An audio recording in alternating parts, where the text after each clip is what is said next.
Ihr habt jetzt einige von uns sehr gut kennengelernt. Wir wollen auch euch kennenlernen. Hände hoch. Wer ist nicht aus Wien? Okay, ja, doch einige. Wer ist nicht aus Österreich? Wow. Ja, dann wisst ihr sicher auch aus eigener Erfahrung zu gut, die Reise nach Hause, zurück in die Heimat, das ist immer eine sehr emotionale Angelegenheit. Bevor der Genozid ausgebrochen ist, war die Reise zurück nach Gaza in die Heimat immer eine ganz besondere Erfahrung, die eigenen Regeln gefolgt ist. Und wir freuen uns sehr, heute Rana hier begrüßen zu dürfen mit uns, die uns diese Erfahrung noch schildern wird. Applaus bitte.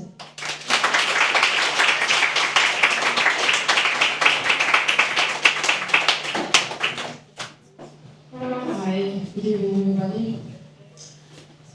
So today I decided to talk to you about a detail in the life of a Palestinian, particularly a Palestinian from Gaza, that not so many people know, and a sort of hardship that doesn't make it often to the media, so very few people know about it, and it's the trip home. I think it's only normal that when you don't live in your home anymore, your country, you come back for visit whenever you like or whenever you can, but not for Palestinians, and especially from Gaza. And I focus only, and it's in general difficult for Palestinians living outside Palestine to go home for visit, but for Palestinians in Gaza, I would say it's 100 times more difficult.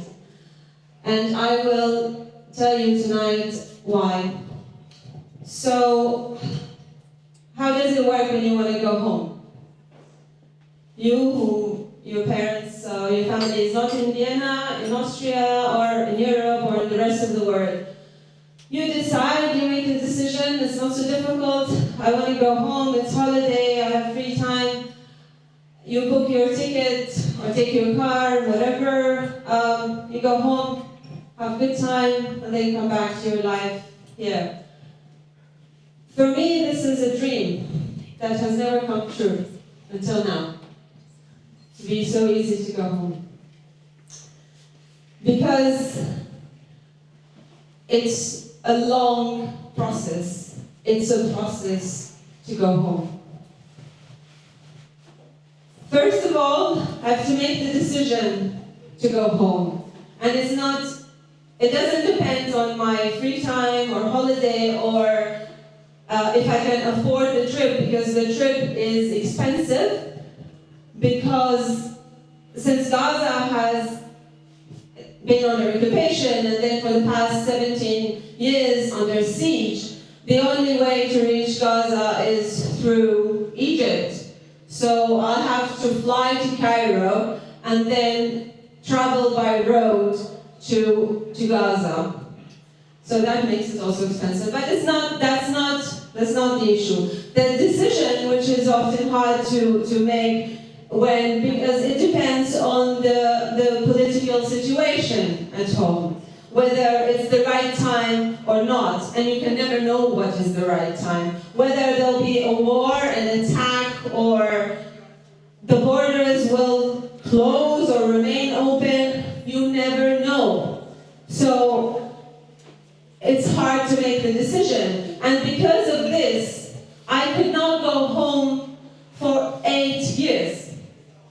Every year that I wanted to go, I start the discussions and with my family, and they would advise, no, better not, don't come. It's too risky this summer.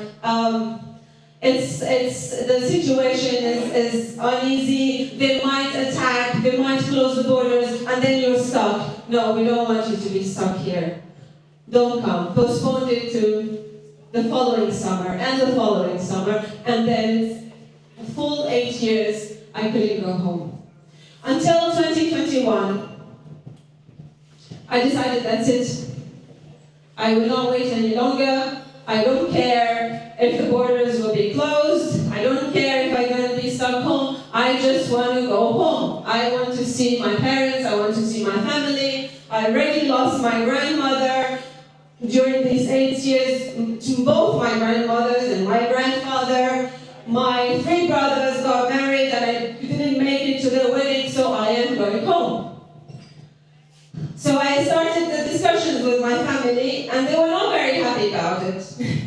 Not because they didn't want to see me, but because they were worried about me. I said, that's it, I am coming home. And most Palestinians go home during the summertime because it's the best time for everybody. It's the holiday season, and it's a time when I can spend the most time with my nephews and nieces because they're on holiday. But that means it's also much more expensive and much more difficult because thousands of people will be traveling the same direction at the same time.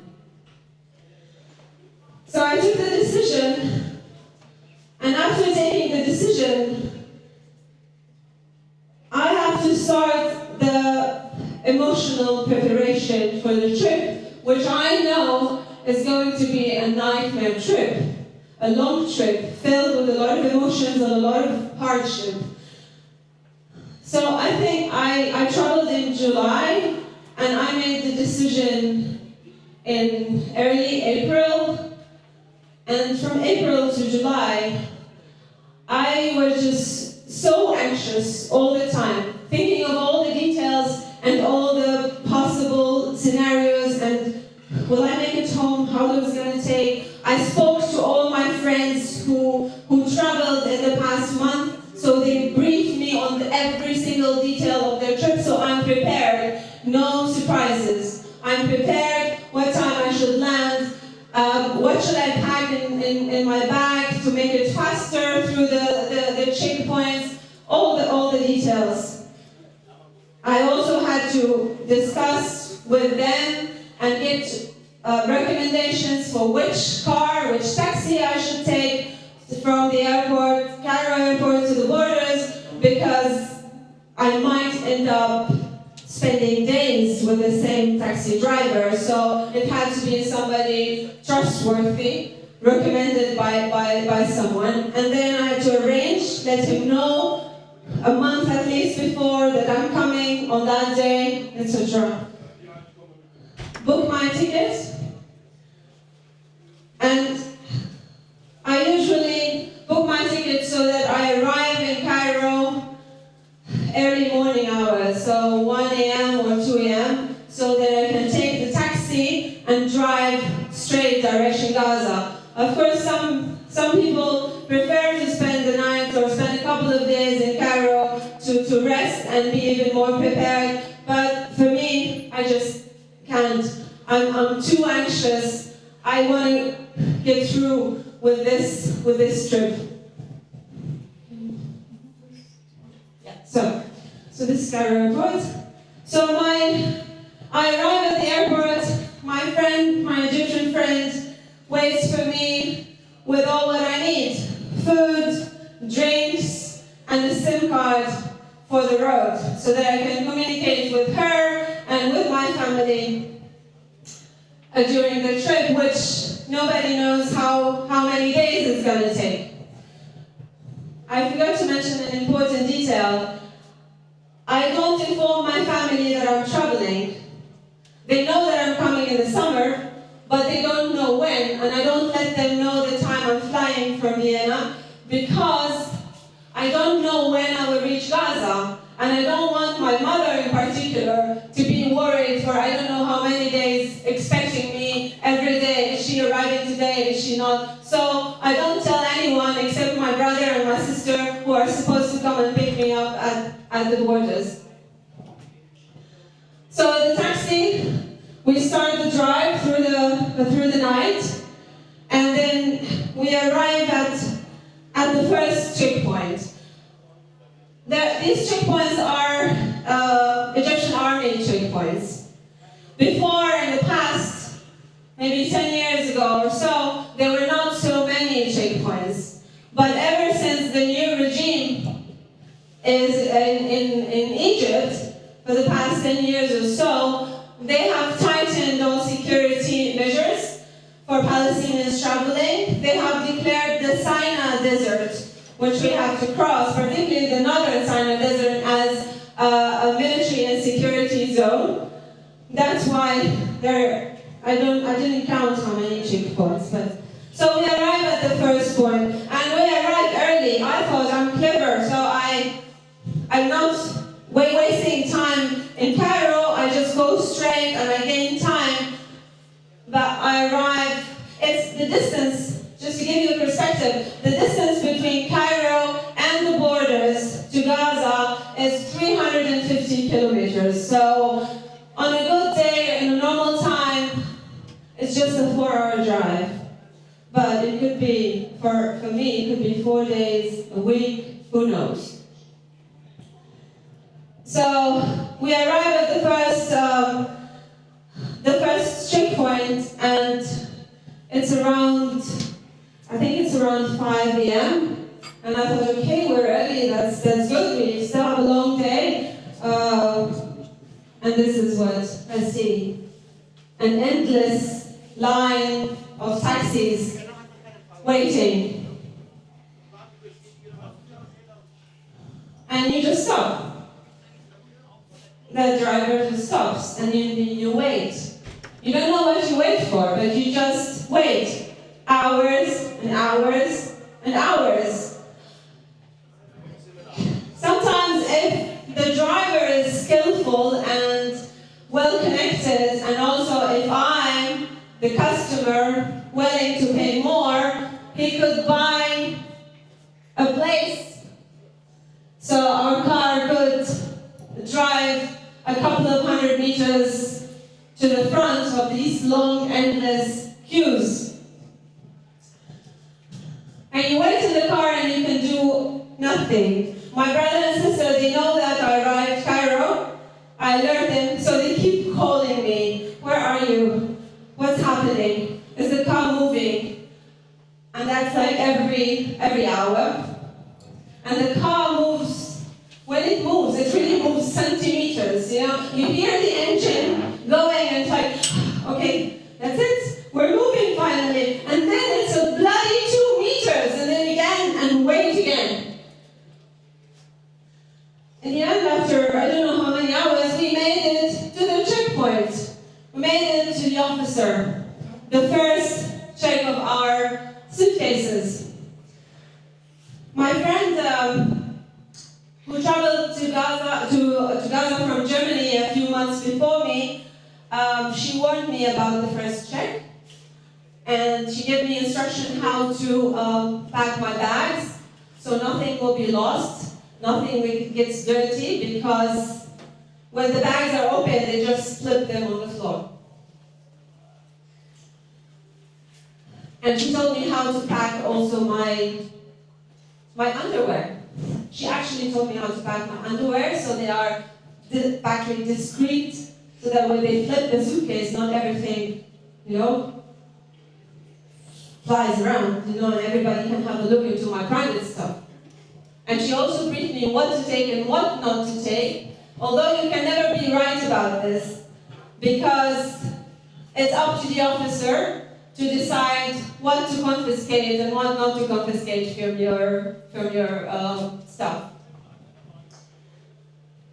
And you can say nothing about it. You cannot even ask why. You have to swallow your tongue and to swallow your dignity as a human being and just be silent, because you are under the absolute mercy of this officer. He can tell you, if he wishes to turn back. You're not going through. That's it. My goal, I want to be home. And this was part of my psychological preparations for the trip. Control, control, control. Don't listen, don't look, just be focused. You want to reach home in the shortest time possible.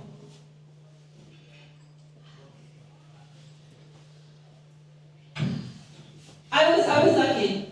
It's funny to say that, but I was lucky, so not much of my stuff were confiscated. A deodorant spray was confiscated, a cable for my son's toy was confiscated, and a couple of toys, battery toys that I bought for my nephews.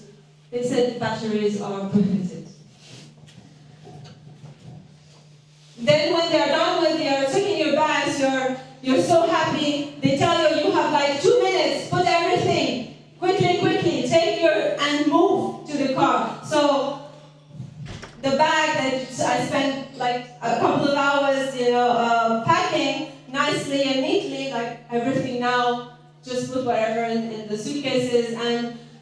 driver like, yes, quickly, we drive next.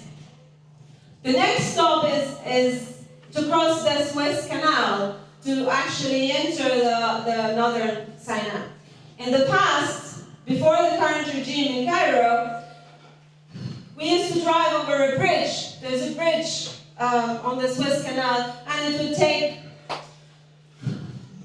20 minutes to cross. Nice, normal bridge. But the current regime decided to close the bridge for security reasons. So the only way for people to cross to northern Sinai is to take the ferry. Very old ferries from the 50s, from the time of the British people, we say. And that adds to the hardship and the waiting time to cross, because there are hundreds of cars who want to cross the bloody Suez Canal, and you have to wait for the ferry. So more hours wasted there. Eventually, we cross to the other side. You feel okay. I'm closer to Gaza. We start driving. Less than an hour later, another checkpoint. The same process. Get out of your car. Show your documents. Open your luggage, all of them. Search, confiscate, if there's anything to confiscate. Questioning, where are you going? Although they know where we're going. How much money do you have? How many phones do you have? Why you have 2 phones with you? You have a laptop? You will be so unlucky if your battery ran out. Because if they cannot turn your laptop on or your tablet, it's confiscated. Because they say they need to check what's although they don't see anything. But anyway. So, and I don't know how. So the same scenario, every 45 minutes. You're exhausted. Exhausted. My friend gave me a lot of food and drinks, but I hardly ate anything. Just drinking. There's a knot in my stomach and thinking, when this nightmare will end? When will I get home? And my brother and sister keep calling, and I got so upset because I'm so stressed, like, stop calling me. When I'm close enough, I will let you know. It's pointless, you're stressing me even more.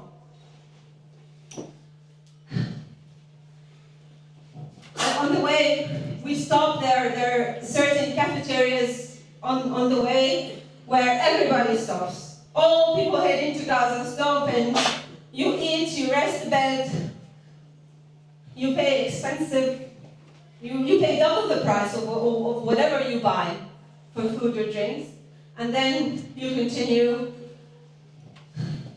the drive. And on the way, we learned that it's already too late. We're not going to make it to Gaza today, which I expected. Although I tried to be optimistic and said, maybe I'm going to be one of the lucky ones who will cross in one day. But the driver said, no, it's too late. We will not make it because the last checkpoint closes at 5 p.m. Also in the past, before the current regime, the borders used to be open 24 hours. So, what's going to happen now? We reach Al Arish. Al Arish is the last Egyptian town or city before the borders with Gaza, with Palestine. It's about 45 kilometers away from Gaza, so I'm so close. I feel so happy reaching there, okay, because then the worst and the worst is behind. I'm so close, only 45 kilometers to go. When you reach Al Arish, you're not the only one. There are hundreds of taxis and buses. So people have to spend the night. If you're lucky and you have money, you can spend it in the few hotels that are in Al Arish. Or you can rent a cabin on the beach. If you don't have money and you're not lucky, you spend the night in your taxi. or rent an apartment if there's an apartment available. I couldn't get a place in a hotel. I didn't want to spend the night in a cabin on the beach because I felt that would be unsafe. I was too worried. And I said, okay, we'll spend it in the taxi. But then my driver was so nice and said, no, you traveled such a long road, you're coming all. He knew that I didn't rest in Cairo. I just came straight. So he said, come, my sister has a room. Come to her house and don't worry. He was trying to not to make me worried because I was conscious of, I don't know, maybe living in the West for a long time, I was very conscious of my security as a woman traveling alone without a man. So he said, not my house, my sister's house. She has a room, you can sleep, and tomorrow, first thing in the morning, at 6 a.m., we drive to the border, to the Rafah crossing. So we arrive, he tries to be nice and offers us food, but again, I can't eat. I just drink. And this is a picture of my kids sleeping on the roof of that house. I couldn't sleep. Maybe I slept just an hour or so, but I wanted the time to pass very quickly so we can drive and reach Gaza. It's just too much. So at 6 a.m., we're ready, and we go. We pass the last checkpoint, luckily, easily,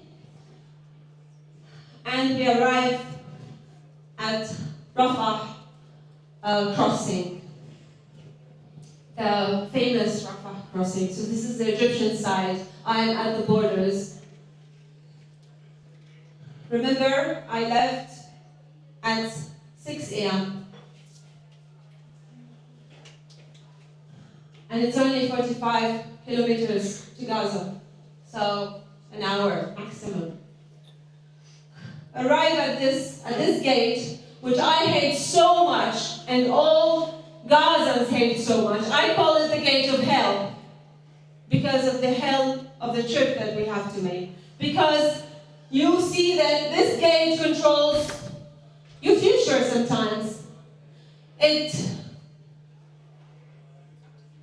If it opens, you can go home and be with your family. If it doesn't, then you turn back. And a lot of people will turn back.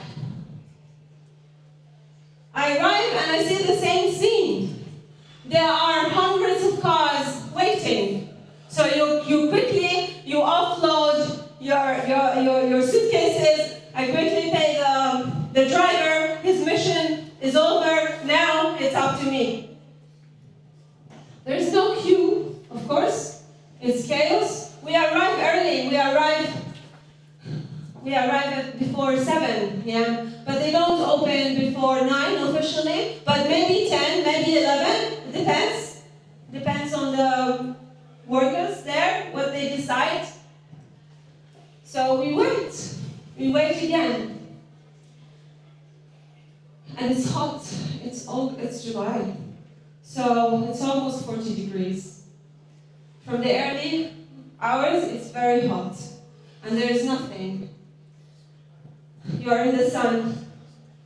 You wait for this gate of hell to open.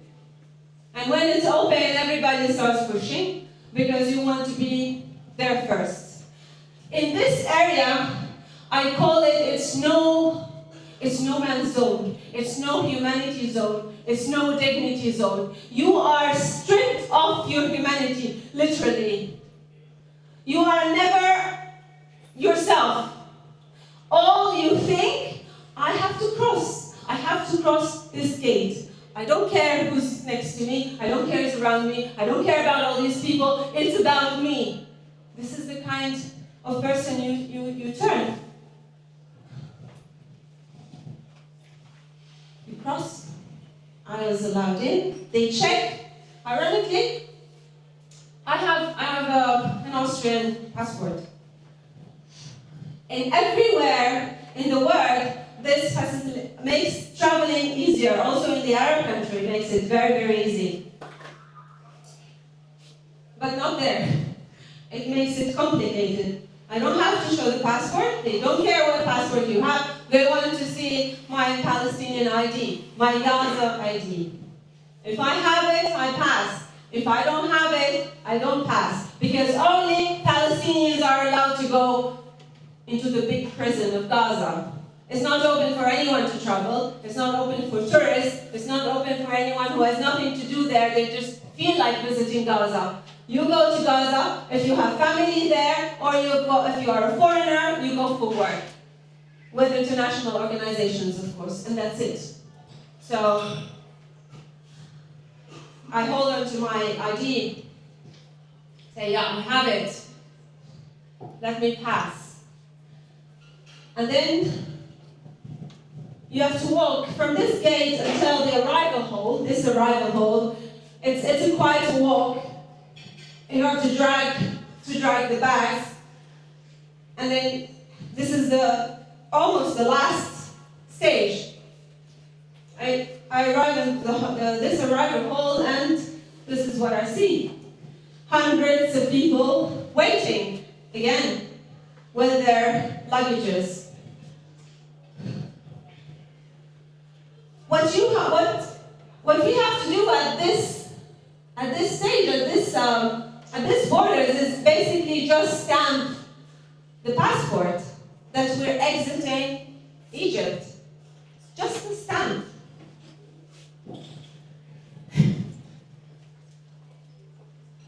And wait. I have to give my passport to the officer and then wait for my passport to be stamped, for my name to be called. You have hundreds of people talking, buzzing, and I'm anxious that they might call my name and I don't hear it. So I try to be as close as possible to the counter. I don't want to go anywhere. I just keep an eye on my luggage. I don't eat again. I drink very little because I don't want to go to the bathroom, and maybe they call my name and I don't hear it. And then wait. Long hours. And they don't call my name. It's noon, it's afternoon, it's early evening. They don't call my name, and there's still a lot of people. I call my brother and say, I'm in. I'm here, but I don't know when I will leave. They have to know because they have to drive from Gaza City to the borders, and it's about an hour drive. So they also need to know so they know when to drive to pick me up or wait for me until I come home. So this is again another picture from the hall, just luggages, hundreds of luggages, hundreds of people. You see children sleeping on the floor, elderly also.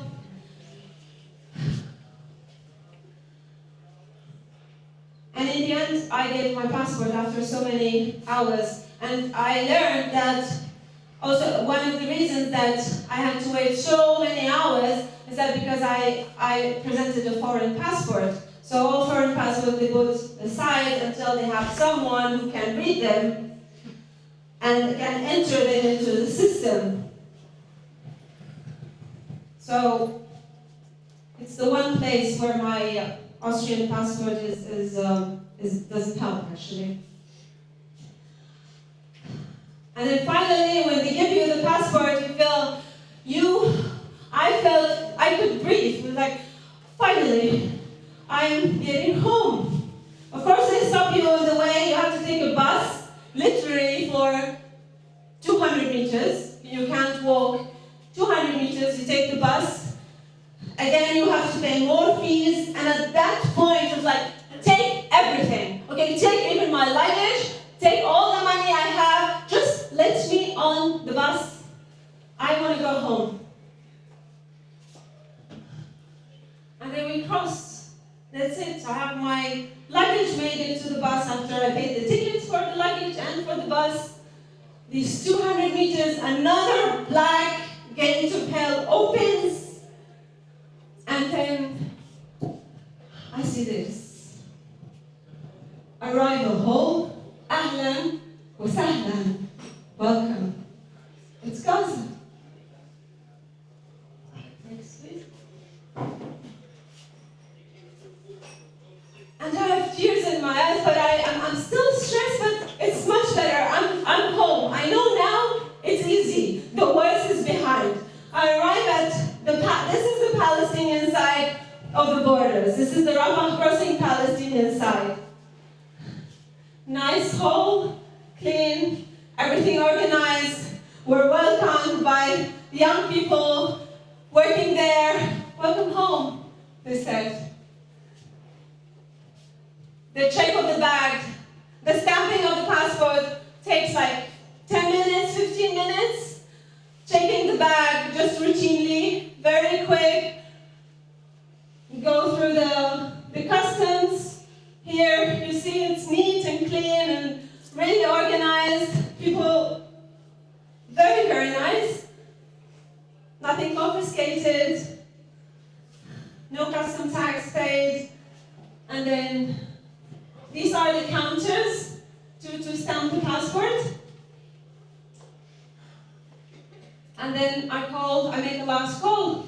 My brother and sister, they couldn't wait. When I called it from the Egyptian side, and they traveled to wait me on the other side. They said, it doesn't matter, we could wait for hours, but we know that you're coming out eventually. I leave the arrival hall and I'm greeted with this. The I Love Gaza sign.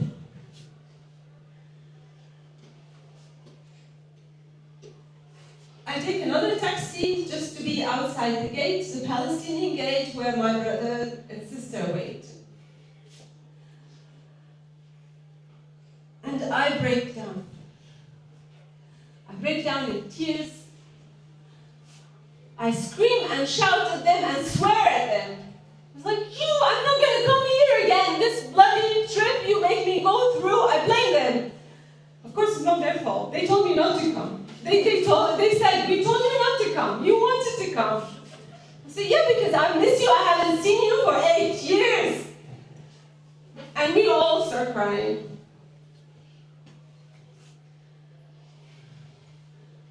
I'm emotionally drained, physically exhausted, but happy. I made it home. I'm with my brother and sister. I'm going home to my mother, who doesn't know that I'm coming today, and we're thinking how not to shock her so she doesn't have a heart attack. And I always tell my brother when he picks me up, there are 2 roads to get from Rafah in the southern Gaza to Gaza City in the north. The main road that goes through all the towns and cities in the Gaza Strip, and the beach road. I love the beach road because I'm emotionally connected to Gaza Sea. So I always tell them, the beach road, please. I want the sea to be the first thing I see, although it was night. So I remember I left Al Arish at 6 p.m. I arrived Gaza borders at 10:30 p.m. So for a distance of 45 kilometers, I had to travel for 17 hours, almost. And on the way, I see this sign, which is iconic for every Gazan. It says, "Welcome to Gaza." And then I really feel, okay, I'm home. I arrive home.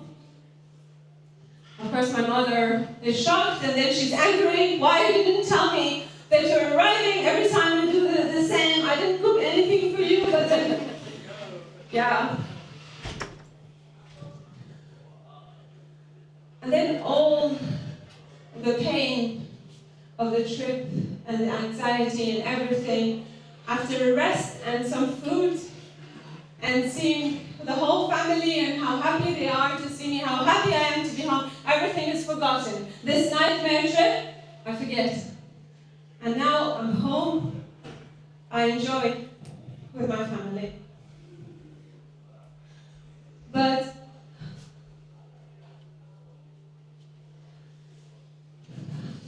the holidays, we all know holidays pass very quickly, especially if they're good. So time flies and it's time to leave again. And usually, I was there for 3 weeks only. So a week before departure, I started preparing myself. The trip to leave Gaza is not as complicated, it's a one-day trip, so it's not several days. So it took me 3 days to get to Gaza. My friend who traveled after me, a week after me, she was much more unlucky than me. She spent a whole week on the road. She had to spend 4 days in El Arish before the borders were open because they got closed for I don't remember what reason. So she had to wait for the borders to close. So altogether it took her 1 week from Vienna to Gaza. I was lucky, just 3 days. I left Vienna Saturday. We arrived in Gaza Monday night. So a week before departure, I start psychologically preparing myself. It's over. I don't show it to anybody. I try to enjoy the last days, which usually are hectic because I want to do so many things. The time home is always very limited. You want to see so many people, want to do many things, especially after not being home for so many years. But I don't show that I'm actually weeping inside because I'm going to leave again. Pack the bags, buy all the souvenirs and the foods my mother prepares and the spices and everything she insisted to take with me. And then it's time to leave. My brother books a taxi and it's again, we have to leave very early, so 6 a.m. We have to drive to the borders, the Palestinian borders this time. And the moment of goodbye comes, and I think we all hate moments of goodbyes, but in Gaza it's a bit much more intense. So everybody's crying, not me. Everybody's crying. My parents, my sister, my brothers, my nephew and nieces, everybody's crying, as if it were a funeral.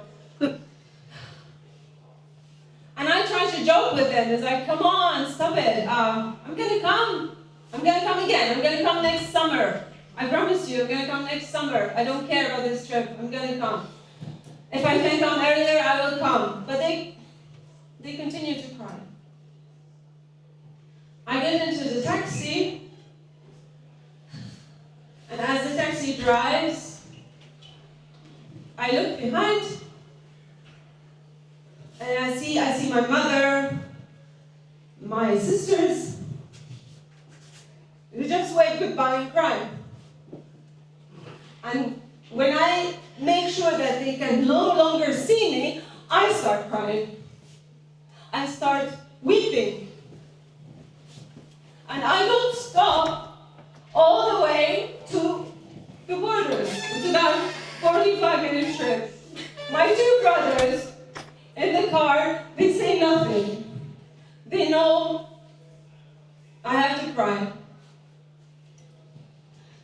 Everybody in the car is sad, again as if we're going to a funeral, or as if I'm going to my death. I have to go back to my life here, but I don't want to leave home. We arrive at the borders.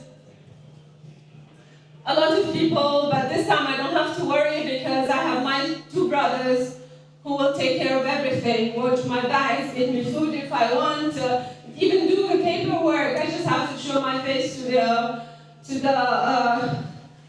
the officer to stamp my passport. So it's much easier. But I'm sitting there waiting for the gate to open because it could take hours also, and it doesn't depend on the Palestinians, it depends on the Egyptian side. They give them the instruction what time to open the borders and start letting people in. I sit there and watch everybody around me all getting ready to have the same trip, but I feel lifeless. I'm there and I'm not there. I don't want to leave. And I wish, there's a part of me that wishes that the borders would be closed now, because some bombardment or something that they close and I don't have to travel. They have to send me back to Gaza. That's my emotional self talking. But my rational self is like, you have to leave. You have plane tickets that you don't want to lose. And then, so you see, this is the Palestinian gate, and the check is quite easy. And comes and then I wait for my turn. They call my name. My brother comes. I'm still sitting there waiting. My brother comes. They say, Rania, Rania, yalla, yalla. They called your name, quick. Like, I feel my feet heavy. I don't want to go.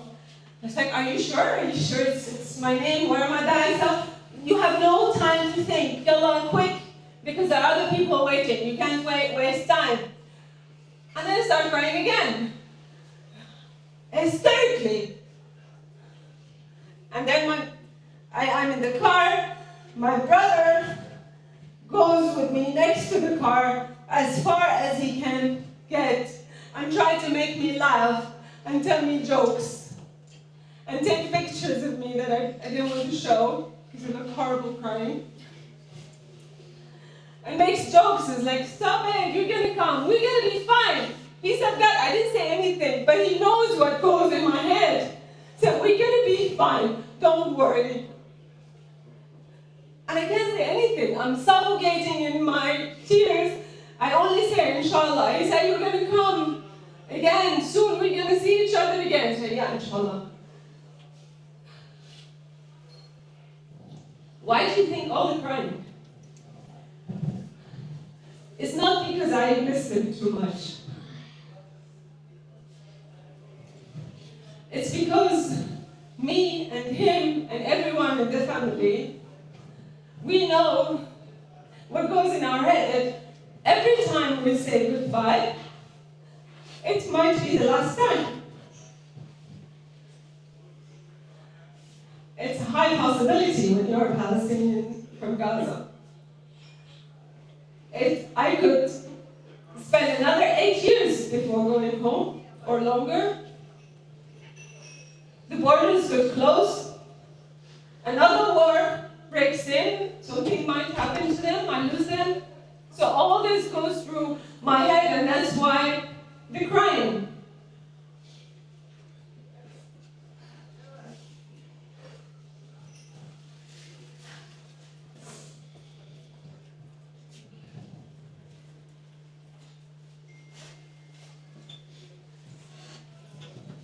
Every time I leave Gaza, I never know when I'll go back.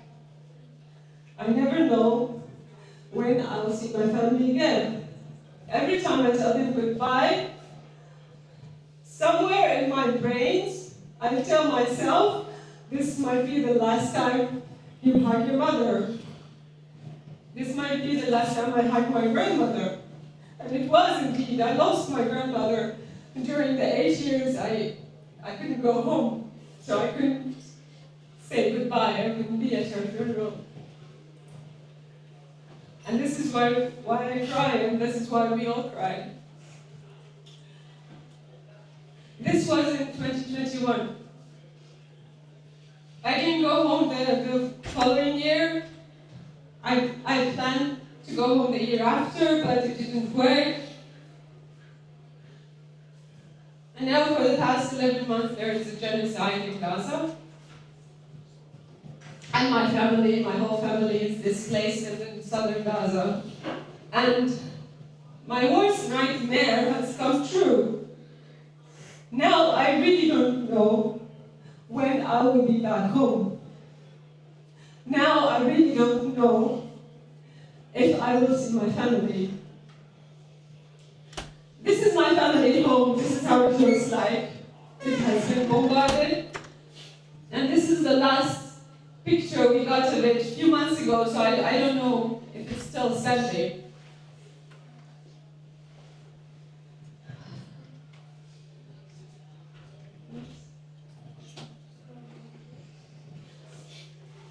And this is a picture of my family from last summer.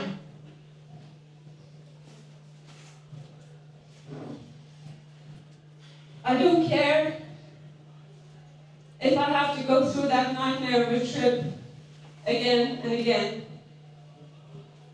If it takes me 3 days or a week or even a month to travel home, I don't care now. I'm ready. I just hope and pray every day and every moment that I can go home and I could see my family again. Thank you for listening.